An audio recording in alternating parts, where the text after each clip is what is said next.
lampahipun temanten kekalih arsa tumuju wonten ing sasana pahargyan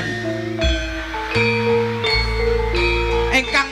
kakung mlampahipun mentul kados gimbal pir ingkang putri alah lanang wedok padha bosoke sampun siaga wonten ing sasana wiwaha